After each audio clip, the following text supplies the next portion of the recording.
O Ciência Suja tem o selo da Rádio Guarda-Chuva. Jornalismo para quem gosta de ouvir.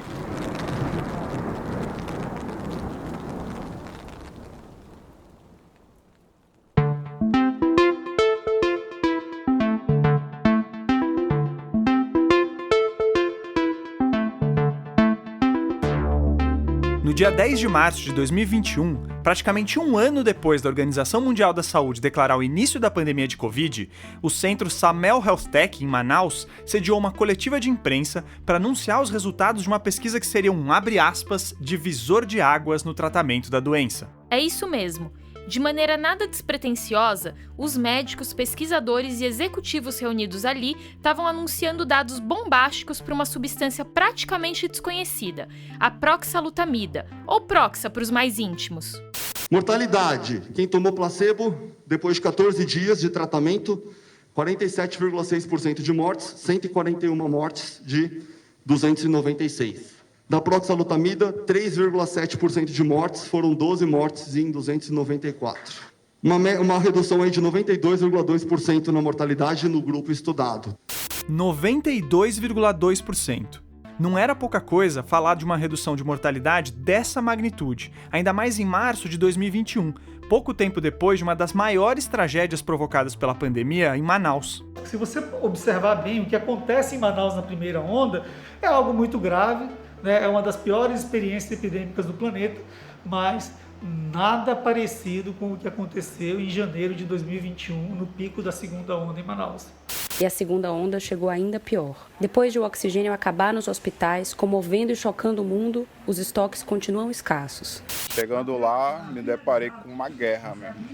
Literalmente, assim, era um cenário de guerra onde todos estavam buscando oxigênio para salvar a vida do seu parente, mãe, filho, o que fosse. O anúncio de um remédio com supostos 92,2% de redução na mortalidade menos de 3 meses depois da crise de falta de oxigênio em Manaus fez muita gente abrir um sorriso de orelha a orelha. Mas a comunidade científica estranhou dados tão positivos de um remédio que parecia vir do nada. Quando os dados do PowerPoint da coletiva finalmente foram detalhados em um estudo no final de junho de 2021, a revista Science deu um parecer certeiro.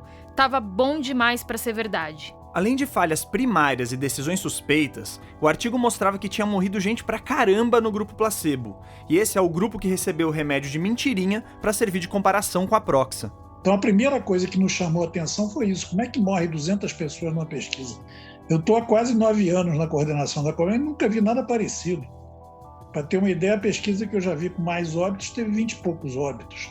A segunda temporada do podcast Ciência Suja começa com a história da proxalutamida, que foi vendida como uma cura milagrosa para a Covid, mas que, na verdade, protagonizou um dos estudos científicos mais bizarros, irregulares e antiéticos da medicina moderna. Jamais chegaram com os familiares e explicaram esse procedimento, que esse era um medicamento que fazia tratamento para outras doenças, que se estava autorizado no Brasil, se não estava. Não chegaram em nenhum momento a falar isso pra gente. A gente viajou até Manaus para te contar como um dono de uma clínica de emagrecimento em Brasília, uma farmacêutica norte-americana que produz remédios para calvície e uma família poderosa amazonense se juntaram para tentar enfiar mais uma suposta cura da Covid goela abaixo da população.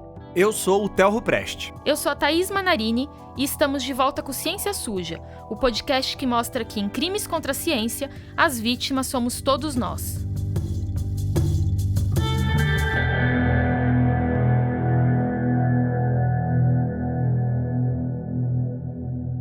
Antes de começar, eu queria te falar 2 coisas. A primeira é que essa nova temporada do Ciência Suja é financiada em parte pelo Instituto Serra Pilheira, que apoia projetos de pesquisa e divulgação científica. A gente agradece pela confiança e por manter esse projeto de pé. A segunda é que nós trouxemos mais gente para o nosso time do Ciência Suja. É a Chloé Pinheiro. Oiê! Bom, vocês têm certeza, né, que querem que eu apareça com essa vozinha aqui, então? Pô, mas é claro que sim. Eu e o Theo conhecemos a Chloé desde 2010. A gente foi colega de redação dela. Nós dois editamos muitas reportagens da Clô na Veja Saúde. E ela vai publicar daqui a pouco o livro Chloroquination, que fala sobre a loucura que foi a condução da pandemia no Brasil e como a gente chegou aqui. Nesse livro, a Clô dedicou umas boas linhas ao caso que vamos trazer aqui pra você.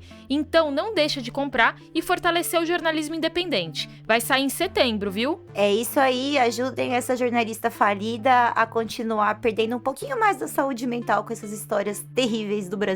Como a Clô tá muito por dentro das origens da farsa da Proxa, ela mesma vai trazer esse pedaço da história. Vai lá, Clô!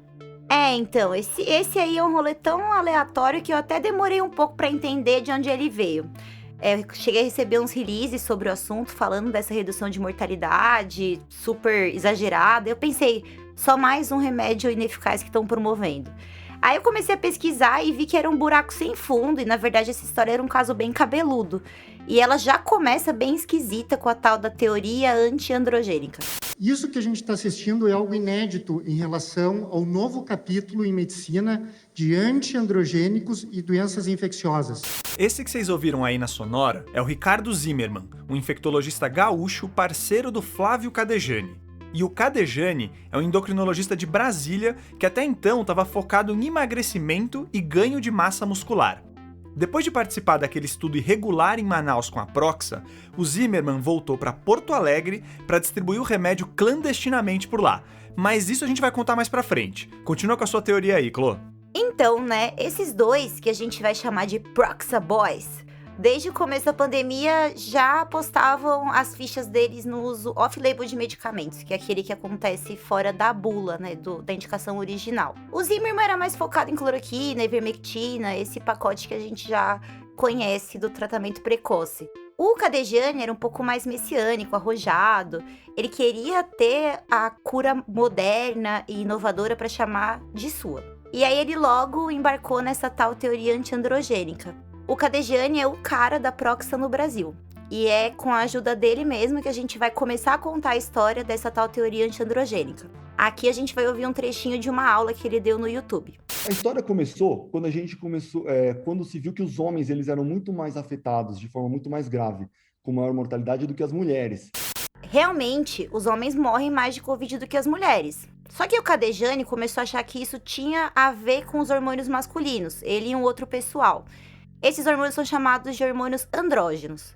Ele mais esse grupo de pessoas reforçava essa tese usando como prova o fato de que homens carecas eram mais internados nas UTIs, que tinha uma alta prevalência de carecas nas UTIs.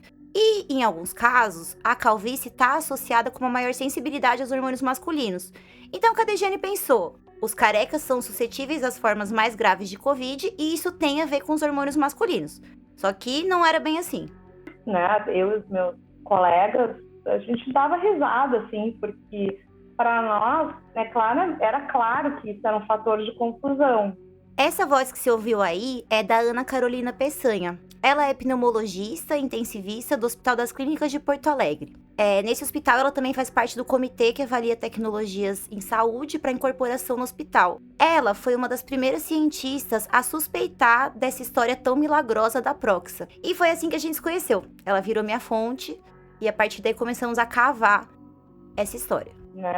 Pessoas idosas são, na sua maioria das vezes, calvas, ou tem maior incidência de calvície. A calvície ela aumenta em incidência com o envelhecimento das pessoas, e a gente sabe que idade é um fator independente de pior prognóstico para a Covid-19.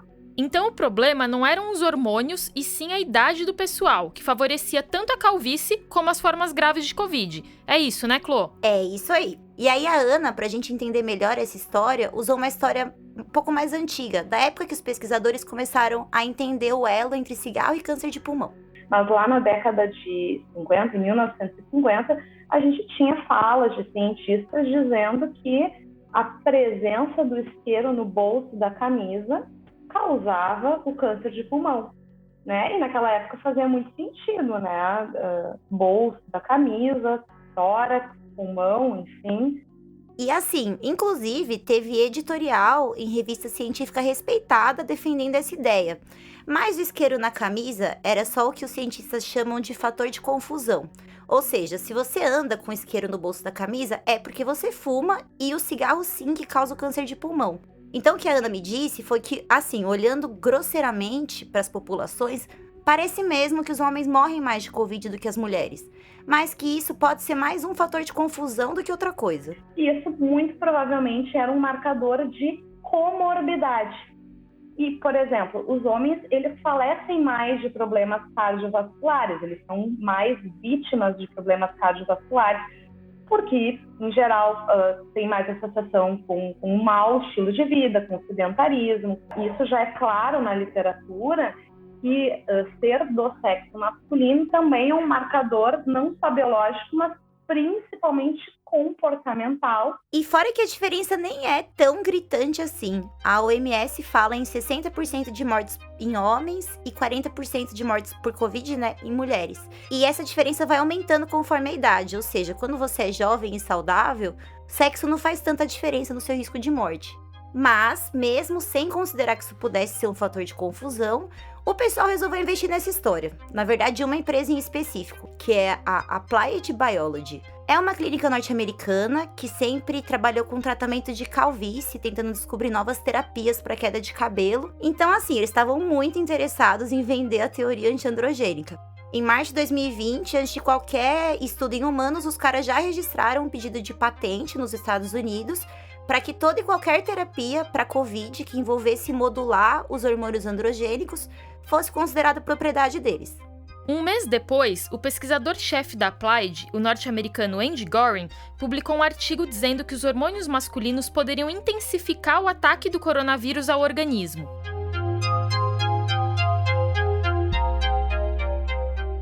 Plausibilidade biológica, por si só, não é suficiente para que nós prescrevamos uma medicação. E eu vou dizer o porquê. Essa aí é a Letícia Cauano. Ela é uma médica pneumologista que faz parte do painel da OMS que faz diretrizes para tratar a Covid. Ou seja, ela avalia os medicamentos que vão ou não ser considerados tratamentos oficiais para a doença. Isso tem a ver com a complexidade do sistema biológico, que é o corpo humano. Uma coisa é você estudar ali no laboratório, num cenário isolado, aquela influência de uma intervenção enzimática, um bloqueio do receptor numa célula. Outra coisa é dentro da complexidade do corpo humano. Fora que assim, gente, a gente tá falando de hormônio, né? Então é uma coisa muito séria. O que os caras estavam propondo era basicamente fazer uma castração química para tratar uma doença que em mais de 90% dos casos vai se resolver sozinho. Para uma estratégia dessa ser considerada segura e eficaz, qualquer remédio tem que passar por todas aquelas etapas que a gente já tá careca de saber, com o perdão do trocadilho. A gente começa com uma fase in vitro, que é uma fase ou em células ou em animais, que é uma fase pré-clínica. Depois a gente conduz um estudo de fase 1, que em geral conta com voluntários saudáveis e poucos voluntários, para a gente ver se aquela droga não faz mal. Esses ensaios que a Ana mencionou, eles veem se a droga é segura o suficiente para seguir adiante. Daí ainda vem a fase 2, que começa a testar a eficácia e inclui mais voluntários que geralmente ainda estão saudáveis ou já têm a doença, só que num estágio mais leve. E depois os estudos de fase 3, que ficaram mais popularizados agora na pandemia, que via de regra são os ensaios clínicos randomizados, que em geral contam com centenas a milhares de participantes, a depender do fármaco, e que daí a gente testa mais robustamente a eficácia daquela substância no combate à doença e alguns dados de segurança. Daí, em vez de submeter a teoria antiandrogênica e a própria proxalutamida, que era um medicamento não aprovado, a todo esse crivo, os pesquisadores ligados à Applied tentaram contornar a ciência. Então eles começaram a publicar artigos que detalhavam a hipótese de um jeito mais conceitual, mais estudos observacionais, dizendo que a calvície poderia ser um fator de risco para Covid grave. Isso tudo entre março e abril de 2020. Mas pesquisa mesmo, seja em célula ou em humanos, para saber se a Proxa ou algum outro remédio do tipo fazia alguma coisa contra o coronavírus, aí tinha muito pouca coisa. Eu acho que isso aí já dá pra entender, né, o que é a teoria antiandrogênica. E assim, a própria Applied era bem suspeita. O sócio do Andy Goring na empresa, o dermatologista Torello Lotti, ele chegou a ser preso em 2016 na Itália por negócios estranhos com a indústria farmacêutica. Ele também já assinou artigos dizendo que buracos negros no centro da Terra interferem no DNA humano, que é possível crescer um segundo cérebro para humanos num embrião de frango e que o sinal 5G induzia infecção pelo coronavírus. Mas bom, a Proxa não foi criada pela Applied Biology. Ela, na verdade, é um medicamento experimental para câncer de próstata da Quintor, uma empresa chinesa sem nenhum remédio aprovado no mercado. Quem contou mais sobre essa relação entre a Quintor e a Applied pra gente foi o Pedro Nakamura, um repórter gaúcho do site Matinal Jornalismo. O Pedro é bem jovem, tem 25 anos, mas já está em destaque por ter assinado matérias bombásticas sobre essa turma, que a gente vai mencionar depois. Mas olha ele aí falando da Quintor. Ela era uma farmacêutica que tinha a recém entrado na Bolsa de Hong Kong. Por conta da pandemia, ela teve um desempenho fraco. Ela era uma... Enfim, é uma startup também. É uma empresa de tecnologia que está desenvolvendo medicamentos e que está procurando lugar ao sol. E quando sai a pandemia, eles também veem esse mecanismo antiandrogênico como algo com potencial tratamento, né? Então, a Quintor entra como fabricante do medicamento e a Applied Biology ela entra uma espécie de centro de pesquisas. Ouve só o que disse o Cadegiani em entrevista para Leda Nagli, gravada em agosto de 2021. A gente foi atrás de todas as indústrias. Ninguém comprou a nossa teoria, vamos dizer. Ninguém aceitou a nossa ideia. E eles aceitaram. O anúncio formal da parceria entre a Quintor e a Applied foi feito em julho de 2020. O Goring, o fundador da Applied e dono, entre aspas, da teoria antiandrogênica, disse na época via comunicado de imprensa isso aqui. Desde que nosso estudo demonstre eficácia e segurança, a proxalutamida poderá ser usada como primeira linha de tratamento nos estágios iniciais da infecção. A ideia era fazer uma pesquisa clínica com gente como a gente, mesmo sem estudos suficientes em laboratório. E assim, se a Proxa fosse aprovada para qualquer outra coisa, ainda vá lá, porque isso significa que outros estudos em humanos teriam mostrado pelo menos algum grau de segurança. Mas não, eles estavam queimando etapas mesmo. Ouça o que diz a pneumologista Letícia Cauano. Em relação à proxalutamida, o que a gente tem são ensaios clínicos que, para os padrões das diretrizes internacionais de tratamento em Covid, não preencheram os requisitos de qualidade da evidência. E eu vou reforçar aqui. Com exceção das teorias e testes preliminares com outros medicamentos parecidos, nunca houve um estudo randomizado e controlado de fase 1 ou fase 2 que apontasse evidências positivas da Proxa contra a Covid, nem que ela fosse segura nessa situação. É nesse contexto que surge a figura do Cadegiani. Como a gente adiantou, ele é endocrinologista e dono de uma clínica de emagrecimento em Brasília. O Cadegiani também é editor de algumas revistas científicas grandes na área de endocrinologia, e em 2020 ele virou diretor da Applied Biology. Ele começou a ser citado como membro da empresa lá para junho, julho daquele ano. E foi ali que anunciou que ia recrutar pacientes com casos leves e moderados de Covid para um estudo em Brasília. Esse estudo foi autorizado pela CONEP, a Comissão Nacional de Ética em Pesquisa. Ele também está registrado no Clinical Trials, um site do governo americano que reúne informações sobre diferentes estudos clínicos. Mas o que pega é o jeito que essa pesquisa foi conduzida e como seus resultados foram anunciados. Conta pra gente, Clô. Putz, missão complicada essa, pra dizer o mínimo. Então, assim, eu vou explicar um pouco por cima, para a gente não perder o foco do estudo de Manaus, que é o problema principal dessa história. Então, teoricamente, foram 2 estudos feitos em Brasília, registrados em Brasília, um com 236 pacientes e outro com 268. Esse segundo é o mais suspeito, porque pelos registros ele terminou em dezembro de 2020, mas ele só recebeu o aval da CONEP, que é a Comissão de Ética em Pesquisa, em maio de 2021. Ou seja, o estudo foi conduzido e finalizado mais de 4 meses antes dele poder começar oficialmente. E tinha muitas outras bizarrices. Por exemplo, no registro oficial era para eles usarem um remédio chamado dutasterida, que é um primo da Proxa. Aí no meio do caminho os caras mudaram, sei lá por quê, Além disso, o método para recrutar voluntários também foi alterado. E começaram a surgir uns indícios fortes de que houve um negócio chamado quebra de sigilo de alocação. Esse termo quer dizer que os pesquisadores provavelmente sabiam quem estava tomando a Proxa e quem estava tomando o placebo. É aquela coisa, se eu quero provar que a Proxa funciona e eu sei que grupo que vai receber ela, eu posso manipular os resultados, colocar voluntários mais saudáveis para o grupo do remédio e por aí vai. Segundo o Clinical Trials, o protocolo de um dos estudos foi alterado 7 vezes. É mais ou menos como mudar a regra do jogo quando a bola já tá rolando para ver se rola ganhar a partida. Na ciência de verdade, ninguém leva uma coisa dessas a sério.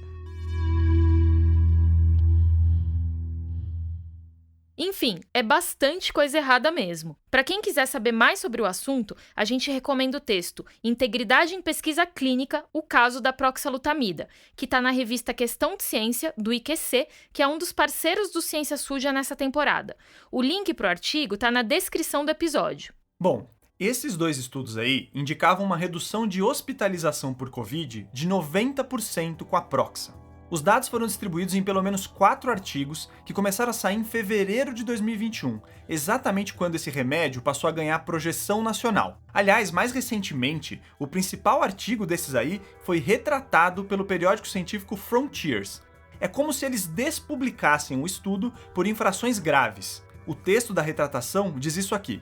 A investigação concluiu que as alegações de benefício feitas pelos autores não são suportadas pela metodologia do estudo. Em particular, como confirmado por um especialista externo, o processo de alocação de pacientes não foi randomizado o suficiente. Mesmo assim, esses supostos resultados positivos, e entre muitas e muitas aspas aqui, motivaram o pessoal a testar a proxalutamida em outro contexto, mais desafiador e ainda mais irregular. É aí que entra Manaus na história e a gente te conta tudo depois do intervalo.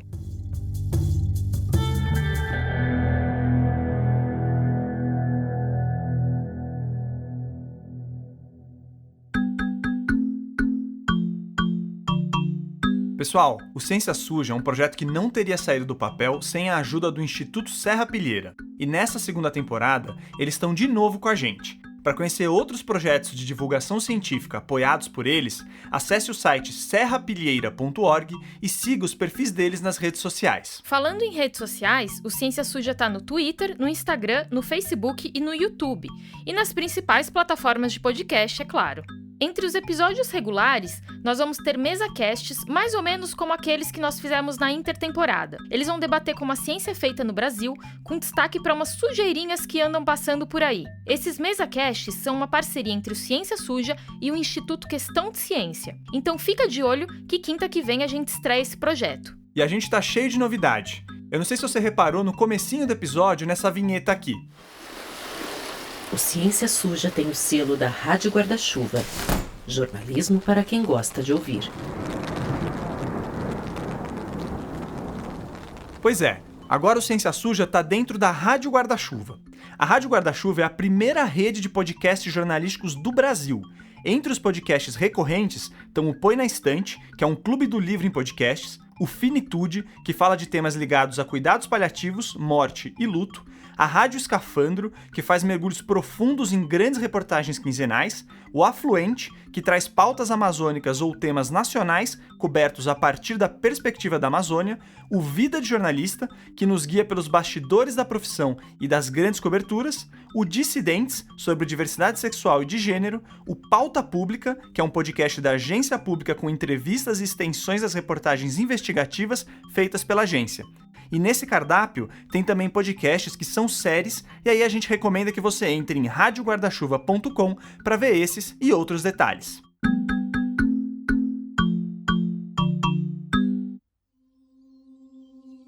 Voltamos a falar da situação de Manaus, que continua crítica. A falta de oxigênio para pacientes de hospitais em Manaus provocou mortes e desespero entre as equipes médicas. O vídeo mostra o momento da chegada de cilindros a uma unidade de saúde. Bora aqui! Chegou, oxigênio! Não deu tempo para o irmão da Márcia. Seu irmão morreu sem ar. Morreu sem ar. Ele só estava no oxigênio, ele não estava nem entubado. E hoje nós estamos no momento mais crítico da pandemia, algo sem precedente. O que aconteceu no Amazonas nos primeiros meses de 2021 foi assustador. Só em Manaus morreram mais de 4.000 pessoas entre janeiro e fevereiro. Em São Paulo, que tem 10 milhões de habitantes a mais que Manaus, nesses mesmos 2 meses foram registradas cerca de 3.000 mortes. Pelo menos 30 pessoas morreram na capital amazonense sufocadas por falta de oxigênio em 2 dias. Isso não foi visto em nenhum outro lugar do país. O colapso aconteceu com o surgimento da variante P1, a Gama, que era a mais transmissível em circulação na época, e principalmente por causa da total falta de medidas de prevenção, infraestrutura e coordenação das autoridades locais e federais. Quer dizer, o general Eduardo Pazuello, então ministro da Saúde, discorda disso. Para ele, sobrou umidade e faltou tratamento precoce. Já estamos no período chuvoso, novamente no Amazonas. E no período chuvoso a umidade fica muito alta e você começa a ter complicações respiratórias. Um outro fator, Manaus não teve a efetiva ação no tratamento precoce com o diagnóstico clínico. Quando soube da tempestade perfeita que estava se formando, o governo federal não saiu correndo atrás de cilindros de oxigênio, não. Ele preferiu enviar uma equipe para pressionar os médicos locais a prescreverem cloroquina e lançou um aplicativo que indicava esse medicamento para quase todo mundo com Covid, inclusive bebês.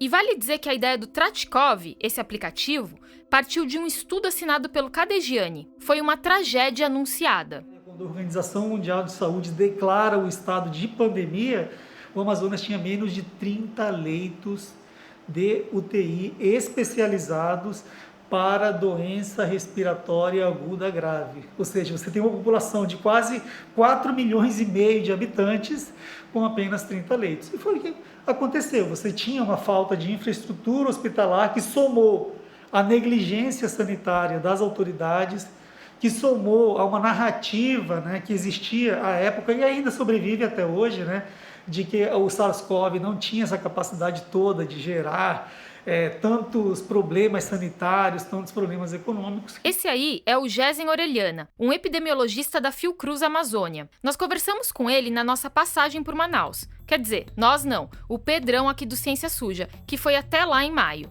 O Pedrão viajou até o Amazonas para colher relatos, checar umas histórias e principalmente para entender como o pessoal de lá encara o caso da proxalutamida. Oi, gente. A ideia é que a Clô fosse junto. Ela chegou aqui no Ciência Suja querendo o jogo, só que aí ela foi parar no departamento médico. Então, eu caí de bike um pouco antes da viagem e acabei quebrando feio a perna. Foi um pouco triste, mas o mais triste foi perder a cena do Pedro quase desmaiando de calor lá em Manaus. O calor foi dureza, mas a Clô me ajudou de longe e eu acabei dando um baita rolê por lá junto com o produtor local, que pediu para não ser identificado. Isso para vocês terem ideia de como tá o clima de perseguição a quem fala de ciência aí. Mas bom, uma das pessoas que a gente entrevistou em Manaus foi a Alessandra Mota. A tia dela, a dona Zenite Gonzaga Mota, foi uma das cerca de 200 pessoas que morreram no estudo que o Cadegiani tocou por lá. Estava indo muito bem, tranquila. Quando começou, a partir do 5º dia para frente, que a gente foi começar a observar que ela estava tendo alterações, principalmente na respiração, na questão do rim e essas coisas, foi quando, assim, ela começou a decair bastante.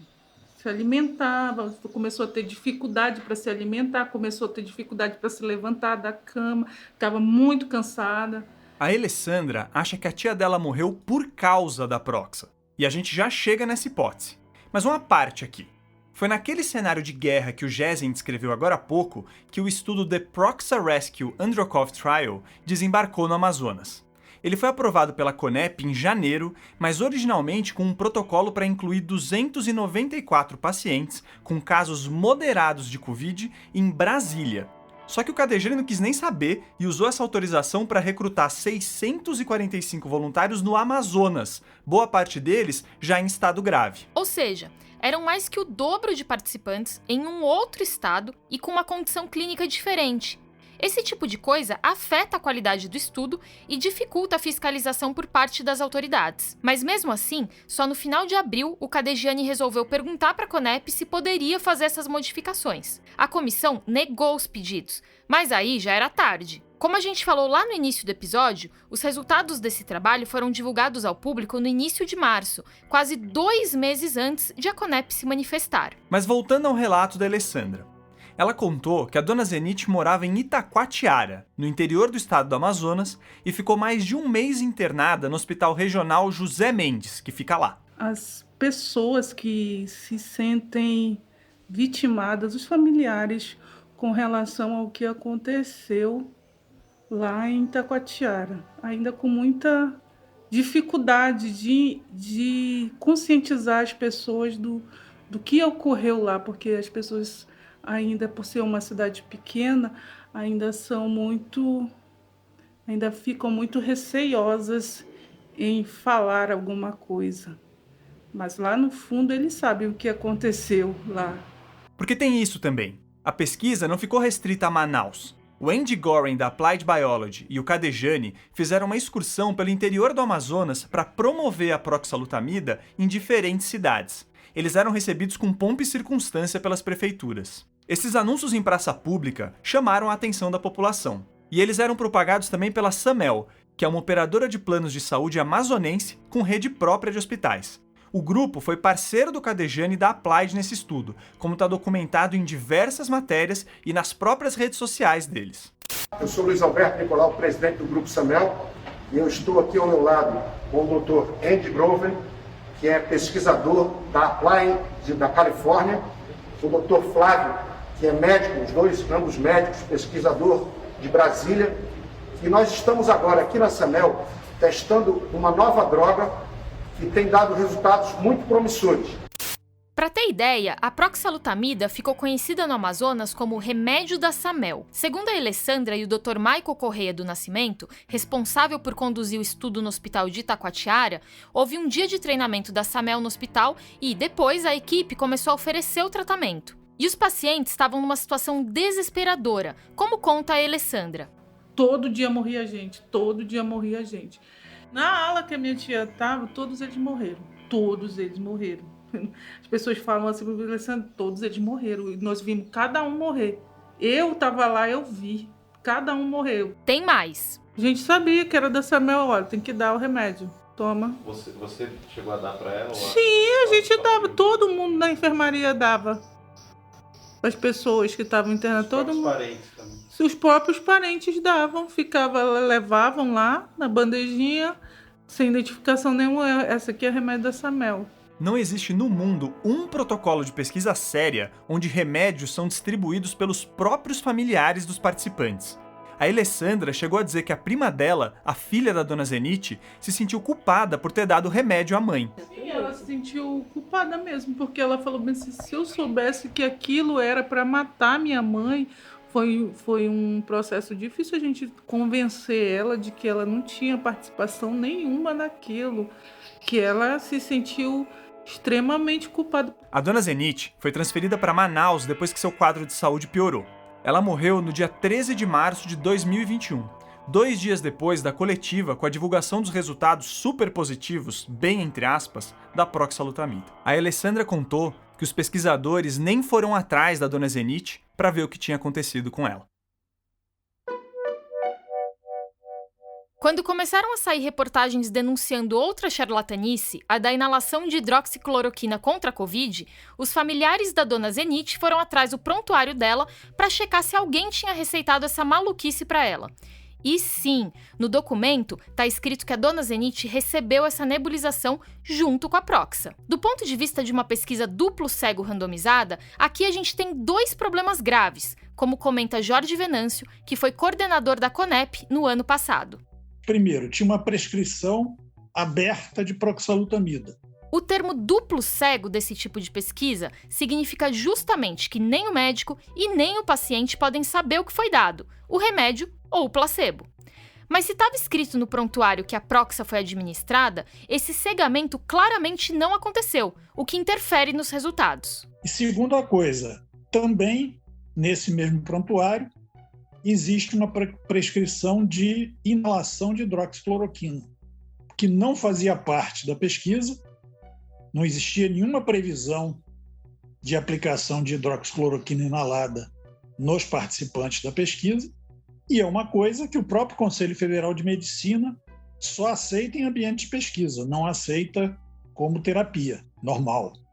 Isso é particularmente antiético e é claro que também poderia influenciar nas conclusões do trabalho. O relato da Alessandra é pesado, mas ele não prova que o remédio teve a ver com a morte da tia dela. Ok, teve até um estudo sueco com uma molécula prima da Proxa, a enzalutamida, que apontou a ineficácia da estratégia contra a Covid e até um aumento no tempo de internação e necessidade de oxigênio. Mas isso não significa que a Proxa matou a dona Zenit e aquelas outras pessoas do estudo. É possível e até provável que a própria Covid tenha feito isso. Mas a dona Zenit e outras tantas pessoas deixaram de receber o melhor tratamento possível diante da doença e isso pode ter contribuído para a alta mortalidade encontrada no estudo. No mais, relatos como o da Alessandra deixam claro que a Proxa foi oferecida como a salvação da pandemia. O nosso Pedrão aqui aproveitou a viagem para o Amazonas para ir até Itacoatiara e entender o que as pessoas de lá acham disso. Conta aí, Pedrão. Então, a gente chegou por lá de madrugada, né? Saímos de ônibus de Manaus por volta de umas 8 da noite de um sábado. São 280 quilômetros entre Manaus e Itacoatiara, mas o ônibus leva 6 horas para chegar lá por causa da estrada. Ou mais até. Dá uma média de uns 40 e poucos quilômetros por hora, assim. Daria pra ter ido de barco também, mas é um pouco mais complicado, né? São 8 horas de viagem. Bom, tudo isso pra falar que o acesso à cidade é difícil, né? Apesar dela ser a terceira maior do estado, tem mais de 100 mil habitantes. Tipo, não é um lugar remoto e ermo, mas é complicadinho de chegar. Isso. Enfim, a gente chegou na madrugada de sábado pra domingo, né? E no domingo de manhã a gente saiu pra andar pela cidade pra tentar conversar com as pessoas, né? E aí os deuses do jornalismo nos brindaram com uma prova de ciclismo que estava acontecendo na cidade, né? Isso foi bom porque tinha uma ambulância da rede municipal lá por lá dando assistência. E junto com a ambulância tinha uma enfermeira e o Julinho, o motorista, que viveu o colapso do sistema de saúde lá na região e topou falar com a gente. Júlio César da Silva Gonzaga. Apesar do apelido, o Julinho é um cara grandalhão, assim, biotipo de leão de chácara. A gente começou a falar sobre o colapso e aí ele me contou das operações de guerra que ele participou para buscar oxigênio lá em Manaus. Tocava o telefone, a pessoa baixava a cabeça e começava a chorar.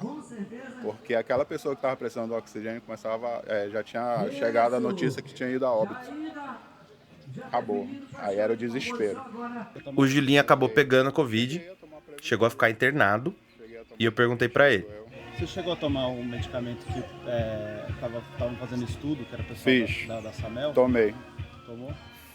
Eu tomei e eu afirmo que foi algo sobrenatural de bom esse medicamento, porque eu tava com falta de ar, eu não conversava direito, né? E eu tinha de ir lá para tomar, eu fui para tomar um medicamento, bater um raio-x, ver como é que tava, né? Então eu saía de casa para ir lá pro hospital.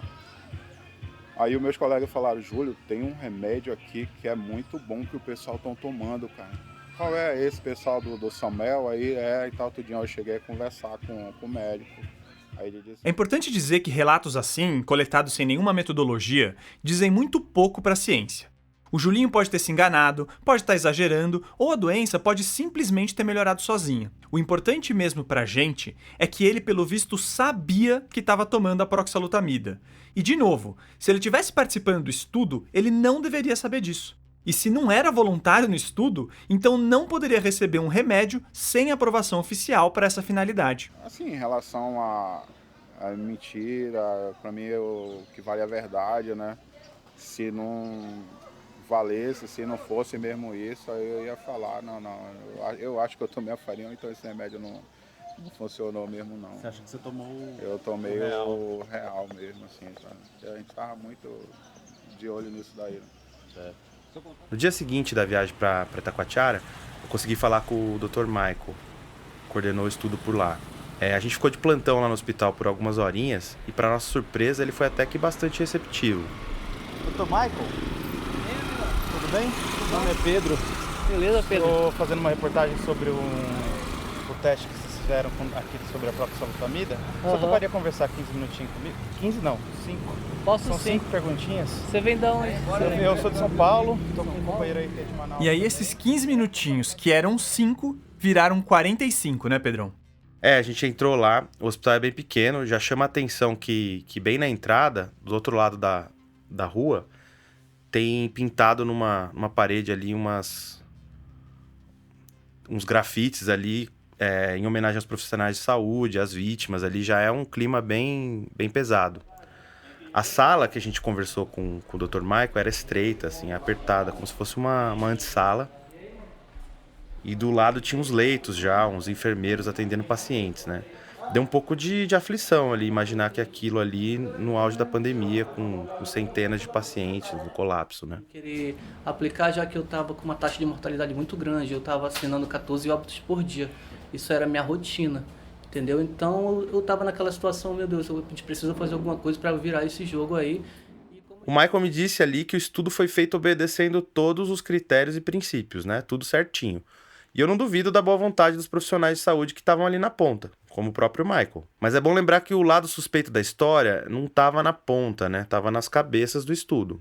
Quando a Samel fez aquela coletiva que a gente mencionou no início, anunciando a redução de 92% na mortalidade por Covid com a Proxa, alguns veículos noticiaram e o assunto começou a circular no meio médico. Foi assim que ele caiu na mão da Ana Peçanha, aquela pneumologista intensivista do Hospital das Clínicas de Porto Alegre. O PDF com a apresentação da coletiva chegou em 2 grupos de WhatsApp diferentes, ambos de médicos. Em um, estava rolando uma piada com a castração química, e no outro, já tinha profissional pensando até em prescrever remédios parecidos para os pacientes deles. Olha o estrago. Esse PDF não tinha dados suficientes para eu analisar se aquela pesquisa havia sido conduzida com o rigor necessário para que eu acreditasse que aqueles 90% de fato eram verdade, não eram oriundos de vieses, de problemas, de erros metodológicos na condução. Mas a Ana investigou a Proxa, teve acesso à pesquisa de Manaus e descobriu várias irregularidades, como aquela de que o protocolo original mencionava um estudo em Brasília, não no Amazonas.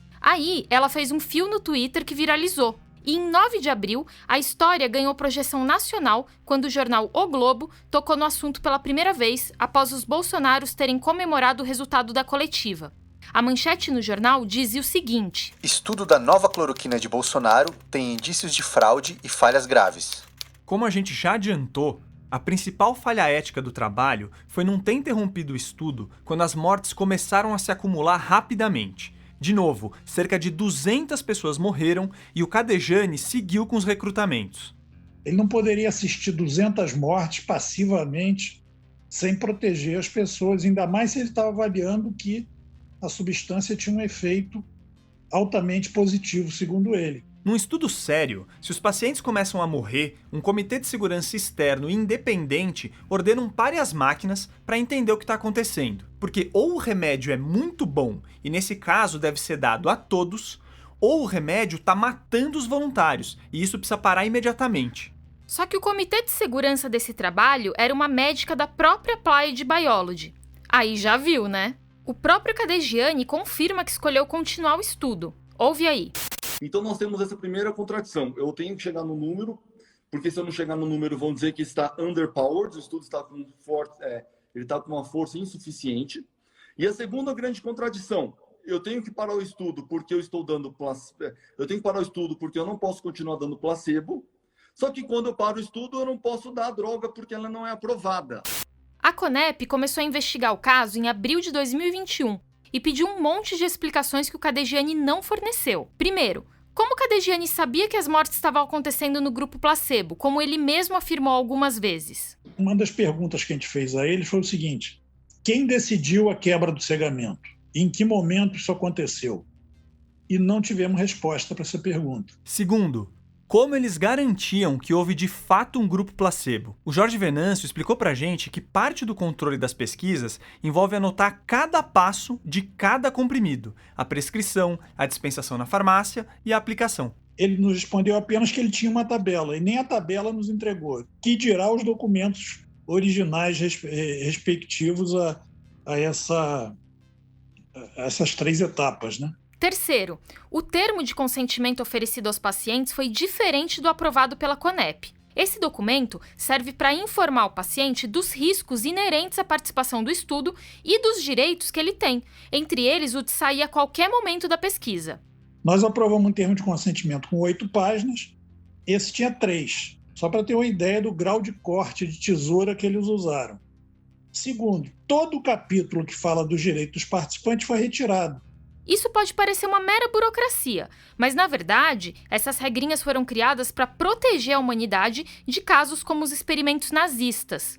Nesse contexto, surgiu o Código de Nuremberg, em 1947, que dá as bases éticas para as pesquisas, sendo um consentimento livre e esclarecido o principal deles. Porque se você não tem essas 3 etapas bem documentadas, você não tem como ter certeza do que efetivamente foi aplicado na pesquisa. Por que será que os caras suprimiram o texto que fala dos direitos dos voluntários, né? Mas bom, em junho, quando saiu o estudo em uma plataforma sem revisão de outros pesquisadores, a comunidade científica internacional começou a apontar as falhas metodológicas e os desvios do experimento. A Conep ficou com o pé atrás e logo suspendeu a pesquisa. Em setembro, ela encaminhou para a Procuradoria-Geral da República, a PGR, um ofício solicitando uma investigação sobre o assunto. Como a Conep não é um órgão punitivo, é o máximo que ela poderia fazer. E até hoje, essa história está sem respostas. E claro, essa história também tem o dedo do Jair Bolsonaro. Em uma das suas lives, ele falou sobre o assunto com o Hélio Angotti. O Angotti é um oftalmologista e olavista que assumiu o departamento do Ministério da Saúde responsável por avaliar o uso de remédios no SUS. E o Angotti menciona nessa live a possibilidade de aprovar emergencialmente o uso da Proxa, mesmo sem qualquer estudo sério concluído. E pior de tudo, fingindo que era uma iniciativa da Fiocruz. O que você teria a falar sobre a proxalutamida, que é uma droga aqui que foi desenvolvida com pesquisadores brasileiros e americanos lá em Manaus?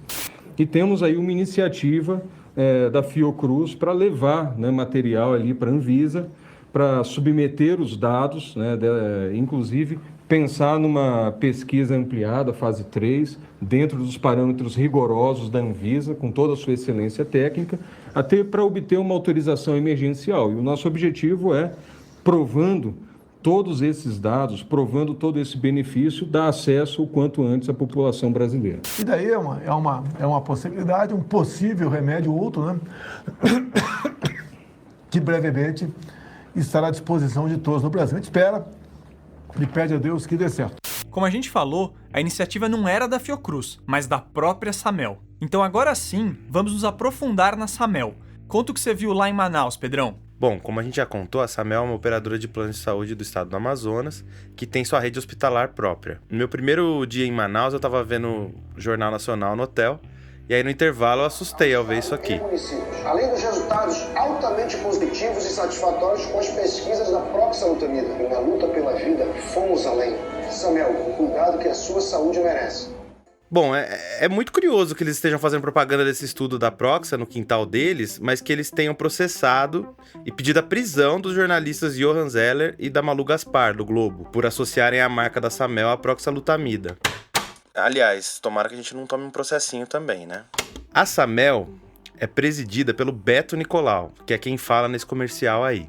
O Beto é irmão do Ricardo Nicolau, um deputado estadual do Amazonas, que foi candidato a prefeito em Manaus em 2020 e conseguiu coisa de uns 120 mil votos. Ele anunciou a pré-candidatura ao governo do estado do Amazonas, agora em 2022. Nesse comercial eles também falam da tal da cápsula Vanessa, que é como se fosse uma bolha de plástico de PVC, uma bolha quadrada, que segundo eles isolaria o paciente numa área de pressão negativa e isso diminuiria o risco de uso de respiradores ou de intubação e ainda protegeria os médicos de contaminação. Mas nada disso é ancorado em estudos também, né? Como disse o Gesen aqui. Você pegar a experiência da cápsula Vanessa até hoje, eu vi inclusive essa semana uma propaganda eu ia te perguntar sobre isso. Da rede Samel falando sobre a efetividade, a recomendação e, de novo, não existe referência bibliográfica, não existe estudo científico comprovando a eficácia desse tipo de intervenção. Ou seja, parece que os caras sempre quiseram posar de salvadores da pátria. A Alessandra, que viu a tia morrer tomando a proxalutamida, fica revoltada com essas propagandas. É um tapa na cara das vítimas, dos familiares vítimas daquele genocídio que aconteceu lá em Itacoatiara, que eles promoveram. Na televisão ele fala com relação a isso, hoje saindo um comercial na TV falando sobre a proxalutamida, que eles promoveram um estudo que não ajudou nada, matou as pessoas. graça pouco é bobagem, em agosto saiu mais uma parte escabrosa da história. O Pedro Nakamura, repórter do jornal Matinal, que você já ouviu aqui, descobriu que outro proxaboy, Ricardo Zimmermann, aquele parça do Cadegiani, distribuiu clandestinamente a proxalutamida no Hospital da Brigada Militar de Porto Alegre. Então era como se fosse um experimento fantasma, assim, porque não havia indícios nos órgãos oficiais, não havia registros nem na Plataforma Brasil da Conep, nem comitês de ética em pesquisa tinham algum parecer envolvendo um estudo com a proxalutamida em Porto Alegre. Dezenas de pessoas receberam medicamento por lá. O Pedro Nakamura contou a história de uma policial militar que foi abordada enquanto estava internada e convidada a participar do estudo, mas ela não foi devidamente informada dos seus direitos enquanto voluntária. Ela não teve processo de consentimento livre e esclarecido, ou seja, ela chegou no hospital mal da Covid, chegou com saturação baixa, chegou com o pulmão comprometido, e chegaram com um papel para ela dizendo: a gente tem um medicamento muito bom aqui, pode te salvar. Ela assinou, nem sabe o que assinou, nem lembrava o que tinha assinado, e tomou o remédio. Só em casa, depois que superou a Covid, que a policial foi descobrir na internet o que era a proxalutamida. O Pedro escreveu isso aqui na reportagem para o Matinal. Os médicos do hospital da Brigada Militar haviam prometido que acompanhariam a saúde da policial depois dos testes, mas ninguém a procurou. Abre aspas. Não me contataram depois. Estranhei isso. Se fizeram uma pesquisa, deveriam estar interessados em saber se o paciente piorou, melhorou, morreu, mas não me procuraram mais. Até achei estranho o desinteresse nos resultados, já que melhorei, o que seria um dado ótimo. Fecha aspas. Os proxaboys, claro, tentaram fingir que a situação era super normal. Quando eu estava em uma certa fase da apuração, eu contatei o Cadegiani por meio da assessoria de imprensa dele, para saber desse estudo. E recebi aquela resposta de assessoria, né, do tipo, vou apurar, vou ver. No dia seguinte, ou 48 horas depois, 1 a 2 dias depois do meu contato de imprensa, o Cadegiani fez um post nas redes sociais dele anunciando que ele tinha feito um estudo, né, em Porto Alegre, no Hospital da Brigada Militar. A assessora de imprensa tentou dizer: olha, agora a gente divulgou o estudo e a gente pode te enviar, né, os resultados com exclusividade. Ele vai ser publicado em breve, etc. Ela tentou fazer esse jogo comigo. A assessora, inclusive, me disse que ele lembrou de publicar o estudo, né? O seu contato lembrou ele de divulgar o estudo agora. O que fica parecendo aí é que a pesquisa surgiu do nada depois que o Pedro Nakamura começou a cutucar a história. Bom, em dezembro de 2021, saiu um artigo do Cadegiani e da sua turma que juntava os dados da Proxa no Amazonas com esses do Rio Grande do Sul, como se eles fossem 2 braços de uma grande pesquisa. Tudo com ares de farsa, já que não havia um estudo multicêntrico aprovado pela Conep e a distribuição no Rio Grande do Sul foi bem freestyle, para dizer o mínimo. Mas o Cadegiani e a Samel estavam bem certos de que aquilo era uma prova definitiva e irrefutável do sucesso da proxalutamida. Eles chegaram a fazer uma nova coletiva muito parecida com a do ano anterior. Mas dessa vez deu até dó de ver a sala, que estava vazia. E olha que ele estava anunciando que a Proxa seria tão eficaz que tinha reduzido a mortalidade por Covid no Amazonas. Ele só esqueceu de anunciar que a vacinação estava rolando em massa por lá. E foi isso que reduziu a mortalidade. O Cadegiani chegou a desafiar cientistas a revisarem o artigo de novo. E a Ana Peçanha, que pelo visto gosta de sofrer, topou. De novo, ela encontrou uma enxurrada de falhas. Além das que a gente já falou antes, tinha até paciente declarado morto num dia e que aparecia vivo depois. A tabulação estava horrorosa, ao ponto de não dar para confiar nos números que estavam ali. Sem argumentos no campo da ciência, Cadegiani e companhia partiram para o desespero. Eles se lançaram numa cruzada para denunciar uma suposta conspiração dos periódicos científicos e da imprensa que não querem falar bem da Proxa porque a Pfizer teria um medicamento concorrente e comprou todo mundo. O Cadegiani fica anunciando nas redes que vai trazer provas disso, mas acho que nessa altura do campeonato você já deve imaginar que isso não aconteceu. Ainda assim, ele foi para as cabeças e processou Jorge Venâncio, da Conep, alegando que estava sendo perseguido. Certo? Quer dizer, então é claramente que eu estava querendo forçar as coisas para justificar as transgressões que ele cometeu, tentando criar uma norma diferente para ele sozinho. Isso aí não tem cabimento, não tem lógica, e acredito que a justiça não vai acatar uma coisa dessa, porque são coisas relativamente grosseiras.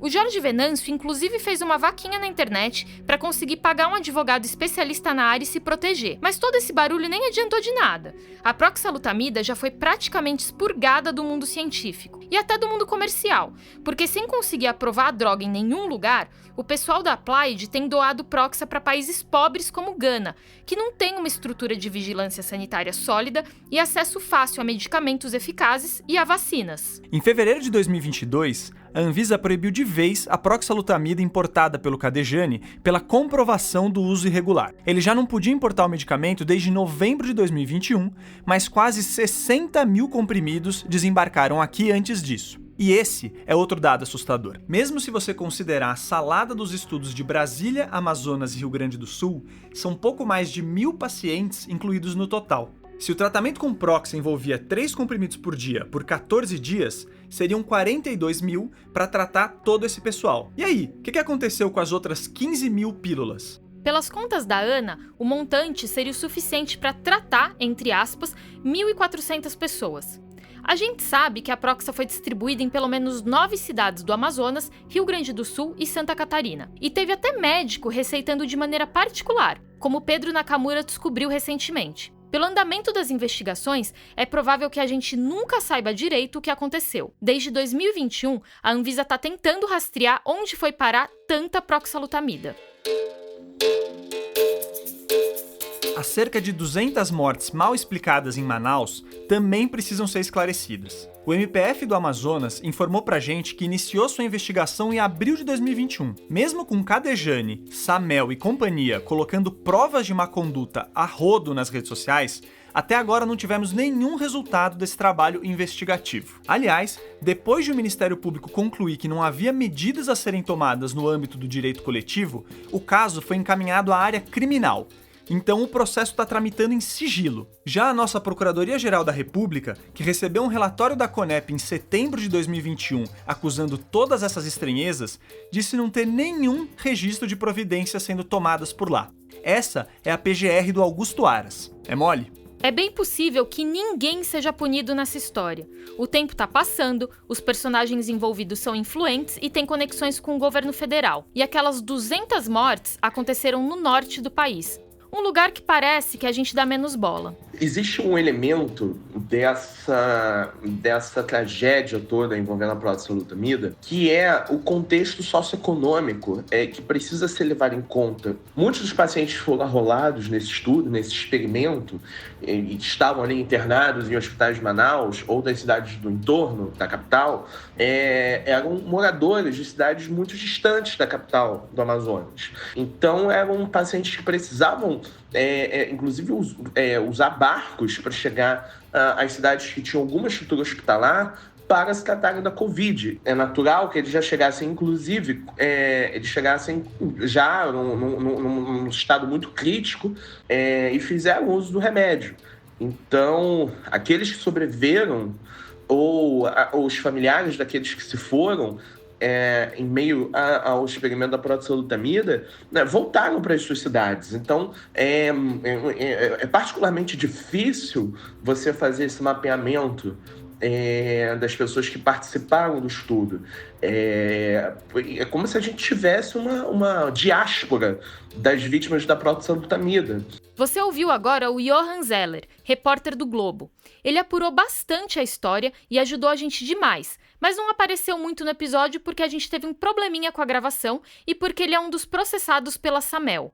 Mas ele fez uma análise interessante aí, então a gente pediu para ele regravar. As vítimas dos estudos fraudulentos da Proxa não têm rosto, não têm nome.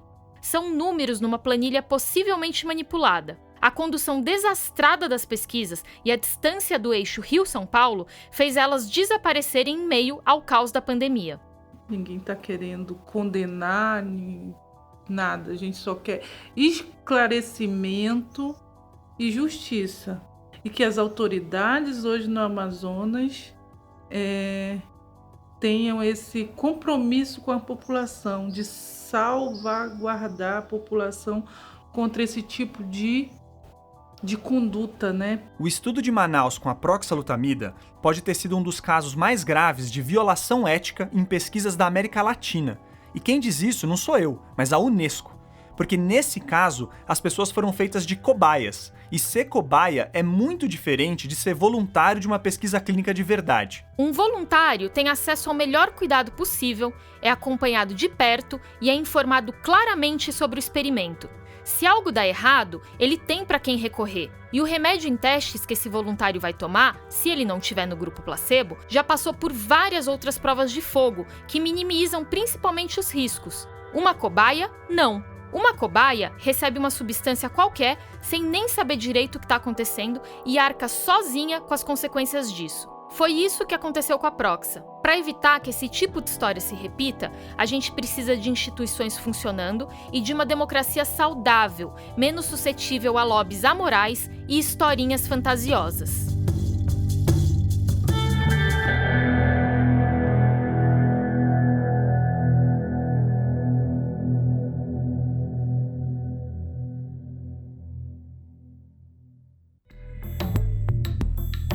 O Ciência Suja é apresentado por mim, Thaís Manarini. E por mim, Telro Preste. A produção é da Nave Reportagens, do Pedro Belo e do Felipe Barbosa. Esse episódio teve reportagem da Chloé Pinheiro e do Pedro Belo. Eles assinam o roteiro, que foi editado pelo Theo. Eu e o Felipe também demos os nossos pitacos. A gente também quer fazer um agradecimento especial ao jornalista Carlos Marques, que nos ajudou com esse episódio inteirinho. Nós usamos trechos de vídeos e áudios do canal da Leda Nagli, do Instagram do Cadejane, da BBC, TV Record, Jornal O Globo, YouTube e Facebook da Samel, CAAT Online, UOL e CNN. As trilhas e a edição de som são do Felipe Barbosa. O nosso projeto gráfico e as artes de capas do episódio são trabalho da dupla Mayla Tanferri e Guilherme Henrique. As vozes complementares são do Felipe Barbosa. Para saber mais e para ter acesso ao conteúdo extra desse episódio, acesse o nosso site. Sim, agora nós temos um site lindo para colocar material extra. Vai ter foto, roteiro e muito mais. Acesse cienciasuja.com.br. Esse site é criação da Aninha Cossermelli e da Amanda Tagliari, que são do Estúdio Barbatana. A segunda temporada tem mais uma vez o apoio do Instituto Serra Pilheira. A gente agradece a confiança deles e também do Instituto Questão de Ciência, nossos parceiros nos mesacasts dessa segunda temporada. Siga o Ciência Suja nas redes sociais. É só procurar Ciência Suja no Instagram, Twitter e Facebook. Você encontra o nosso podcast nas principais plataformas de áudio e no YouTube. A gente volta com um episódio inédito daqui 2 semanas e com um mesacast na quinta que vem. Até lá!